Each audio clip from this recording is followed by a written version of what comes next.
Hello बच्चों, कैसे हो?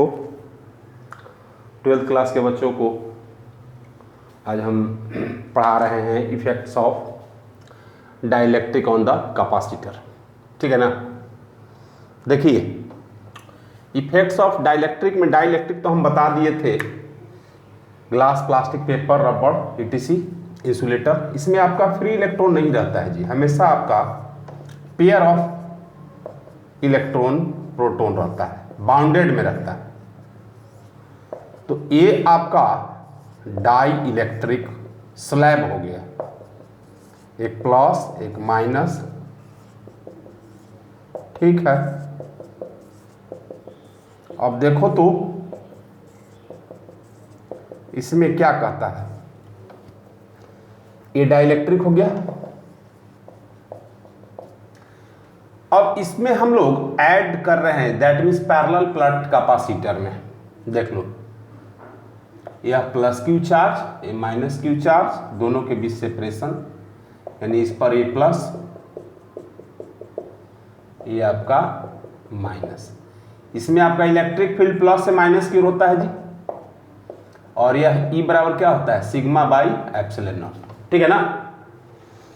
अब देखो, इसको हम लोग इसमें डाल दे रहे हैं। कहने का मतलब है कि इस पैरेलल प्लेट कैपेसिटर में डाइलेक्ट्रिक स्लैब को हम लोग केप्ट कर दिए। चलिए, जब डाइलेक्ट्रिक स्लैब को केप्ट कर दिए तो इसमें तो पहले जो आपका इनिशियल, इसको मान लो इनिशियल इलेक्ट्रिक फील्ड कितना था, सिग्मा बाई एप्सिलॉन नॉट। अब यह आपका पेयर ऑफ इलेक्ट्रॉन और प्रोटॉन है। देखिए, अब इसमें क्या होगा कि जो इनिशियल इलेक्ट्रिक फील्ड था, इसके प्रभाव से पोलराइजेशन होगा जी, यानी जितना भी प्लस एक तरफ चला जाएगा, जितना भी माइनस एक तरफ चला जाएगा। दैट मीन्स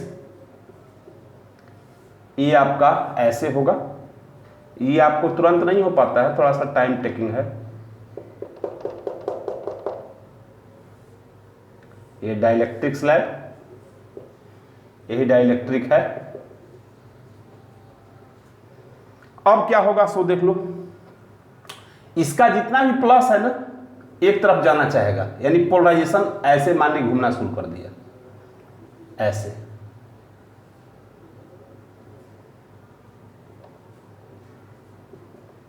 पेयर रहेगा हमेशा प्लस माइनस।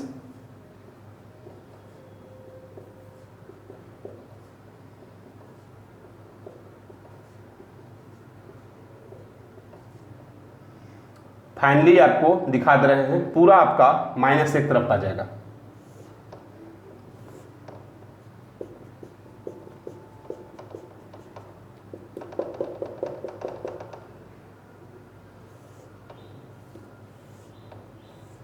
पूरा माइनस एक तरफ, पूरा प्लस एक तरफ। देख लो,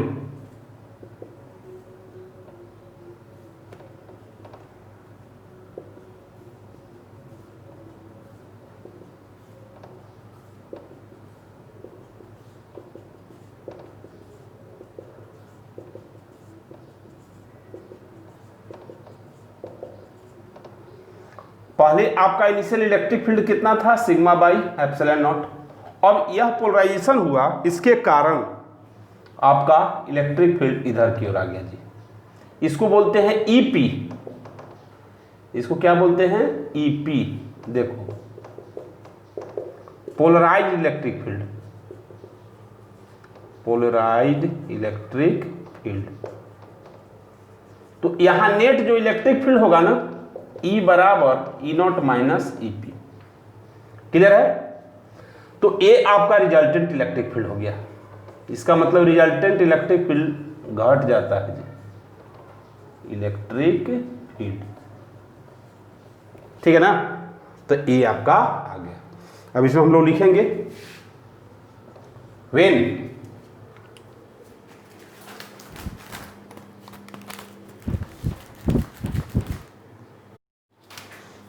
चलो देखो, when dielectric slab is kept inside the electric field, its resultant electric field decreases and capacitance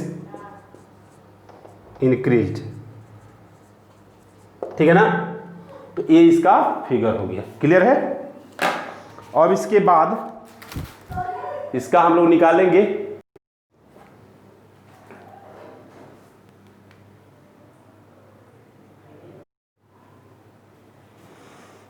चलो देखो बाबू, capacitance of capacitor with dielectric.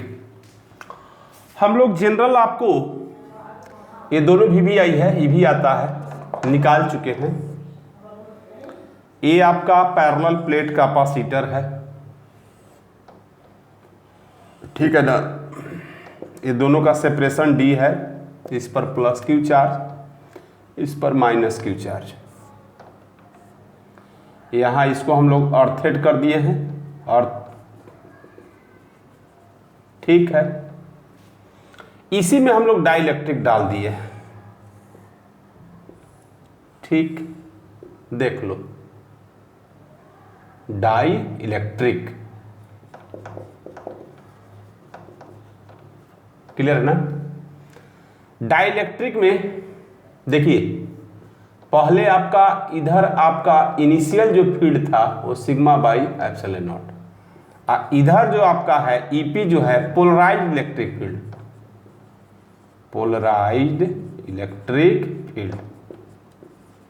ठीक है, इसका भी एरिया ये है, इसका भी एरिया ये है। लेट सपोज कर दो, let E not initial electric field, उसके बाद C not area epsilon not by D initial capacitance, capacitance, ठीक है ना। अच्छा, E P polarized electric field, polarised electric field, और E resultant electric field, resultant electric field. ठीक है, तो E बराबर E not minus E P, ठीक ना, ई पी। और यह जो वैल्यू आता है कि यहां पर टर्म आएगा डाई इलेक्ट्रिक कांस्टेंट, यहीं पर कर देते हैं डाई इलेक्ट्रिक कांस्टेंट, इसको के से डिनोट करते हैं, ध्यान देना बुआ। तो एक्चुअल में के बराबर क्या होता है, इसी को पहले समझना है। ई नॉट बाई ई, यानी initial electric field to the final electric field, यानी जब भी आपका रिजल्टेंट इलेक्ट्रिक फील्ड बनेगा तो इनिशियल में के से डिवाइड हो जाएगा, और यह के का value always greater than equal to 1, ये आपका आ गया। यदि आप देखते हैं फॉर मेटल का जो के होता है जी इन्फिनिटी, इसलिए उसके अंदर इलेक्ट्रिक फील्ड क्या होता है, जीरो ना। देखो प्रूफ हो गया। तो इसको हम लोग डिफाइन कर देते हैं, चूंकि आगे इसका काम है। The ratio of initial electric field to the resultant electric field is called dielectric constant, dielectric constant, ठीक है ना। देखो इसको हम लोग अलग नोट कर लेंगे क्योंकि इसका जरूरत पड़ेगा। अब यहां पर E बराबर आप लिख सकते हैं ई नॉट बाई के, क्लियर है? तो ये आपका आ गया। अब इसका जैसे उसमें डेरिवेशन था उसी तरह से इसमें भी डेरिवेशन हो। देखो जी, हमको C निकालना है। इसका पोटेंशियल V1, इसका पोटेंशियल V2, तो यह निगेटिव पोटेंशियल ना है, चाहे V प्लस V माइनस भी कर सकता है जैसे उसमें निकाले थे। देखिए, as we know that C बराबर charge by potential difference between the plate, तो यहाँ C लिख दो, रिजल्टेंट कैपेसिटेंस, रिजल्टेंट कैपेसिटेंस, ठीक है ना। अब देखिए, इसको हम लोग कैसे निकालते हैं।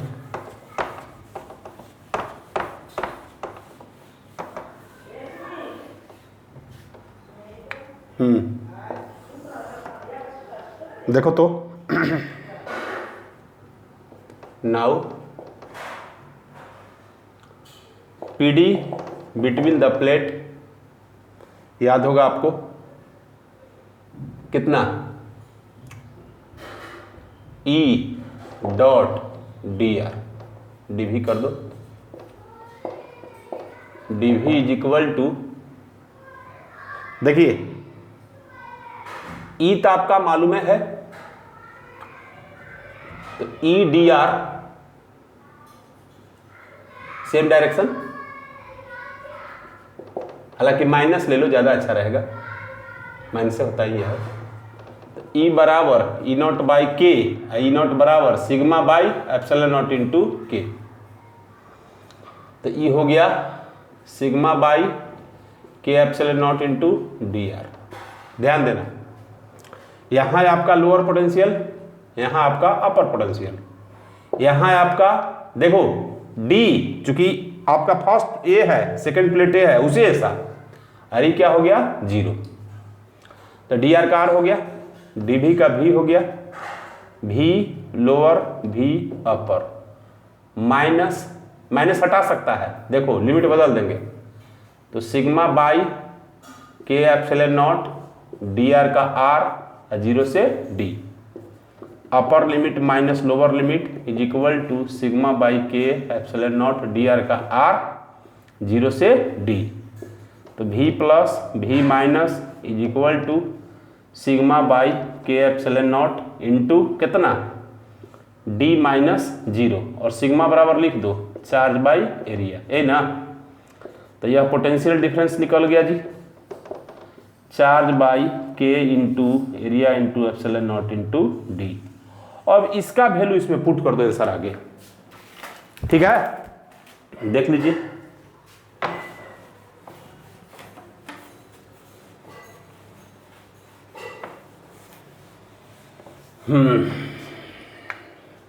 Therefore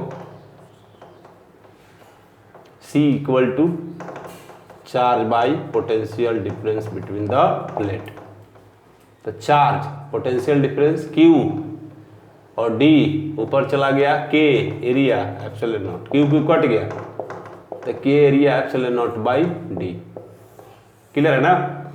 ये क्या आ गया, कैपेसिटेंस आ गया। इसका मतलब है कि इनिशियल जो था area epsilon not by D था, ठीक, तो यहां से के टाइम्स बढ़ गया जी, इलेक्ट्रिक फील्ड के टाइम्स घट जाता है, डिवाइड हो जाता है, और यह के टाइम्स क्या हो गया, बढ़ गया। देख लो, देयरफॉर C इक्वल टू के into initial, this is the capacitance of capacitor with dielectric, with dielectric, देखो ये प्रूव्ड हो गया, ठीक है ना। चलो ये हो गया।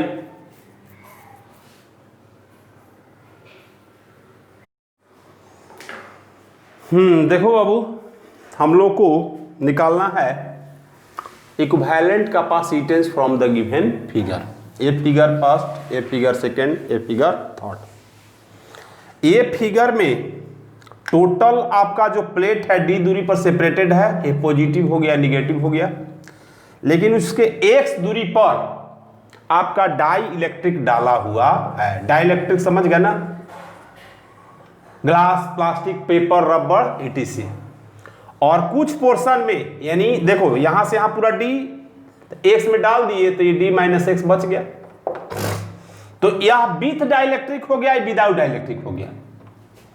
यहां पर दो डाइलेक्ट्रिक डाला हुआ है जी, एक K1 है K2, तो देखो आधा में K1 है, आधा में K2 है। यहां तीसरा फिगर में पूरे में डाइलेक्ट्रिक डाला हुआ है, लेकिन आधा पोर्शन नीचे खाली है। तो मेन आपको पकड़ना है कि इक्विवेलेंट निकालना है, तो आप लोग पढ़े हैं सीरीज में 1/C1 + 1/C2 और पैरेलल में C1 + C2। तो कब यह सीरीज में काम करेगा, कब यह पैरेलल में काम करेगा, यही आपको समझना है। तो यहां पर एक C1 हो जाएगा, एक C2 हो जाएगा, तो सबका एरिया वही है। आप पढ़े हैं C = K एरिया ε0/d और C0 = without dielectric area ε0/d। तो देखो एरिया वही है, ये पोर्शन विदाउट डाइलेक्ट्रिक हो गया, इसमें डाइलेक्ट्रिक नहीं है, इसमें डाइलेक्ट्रिक है। तो इसमें आप क्या लिखेंगे, C1 = K तो लिखिए देंगे, एरिया भी लिख देंगे, अब बाय सेपरेशन, तो सेपरेशन ये x में है जी, तो यह x हो गया। C2 विदाउट डाइलेक्ट्रिक है, इसमें डाइलेक्ट्रिक नहीं है, तो ये हो जाएगा एरिया ε0/, यह जो डिस्टेंस है कितना हो जाएगा, d - x। अब यह सीरीज में कि पैरेलल में, यहां पर भी आप उसी तरह से निकाल सकते हैं। इसका C1 देख लो, यह d पोर्शन में, तो K1 एरिया ε0d/2, इसका C2 K2 एरिया ε0 कितना d/2। यहां पर देख लो, यहां इसका C1। अब यहां पर ध्यान देना है, यहां पर पूरे सेपरेशन में डाला हुआ है जी, इसमें सेपरेशन हाफ करके डाला हुआ था, तो यह जब पूरे सेपरेशन में आधा में डाला हुआ है, तो यह आपका पैरेलल में काम करेगा। यानी एरिया यहां बढ़ रहा है, आधा एरिया में बढ़ डाला हुआ है, तो K तो करिए 2 या K1 कर दो, A/2 ε0 अब बटा में D, तो D पूरा हो जाएगा। और ये विदाउट डाइलेक्ट्रिक, तो K तो है नहीं, तो A/2 एरिया की जगह ε0/d। तो यह आपका पैरेलल में, बाकी आपका सीरीज में, तो इसको CP कर देना, C1 + C2, आई सब सीरीज में 1/CS = C1 1/C1 + 1/C2, जो आएगा से आंसर होगा 1/CS = 1/C1 + C2। तो ध्यान देना है, जब आपका सेपरेशन डिवाइड करके डाइलेक्ट्रिक डालेंगे तो सीरीज में काम करेगा, जब एरिया डिवाइड करके डालेंगे तो पैरेलल में काम करेगा। ठीक है ना, तो इसको नोट कर लो। अब अगला क्लास में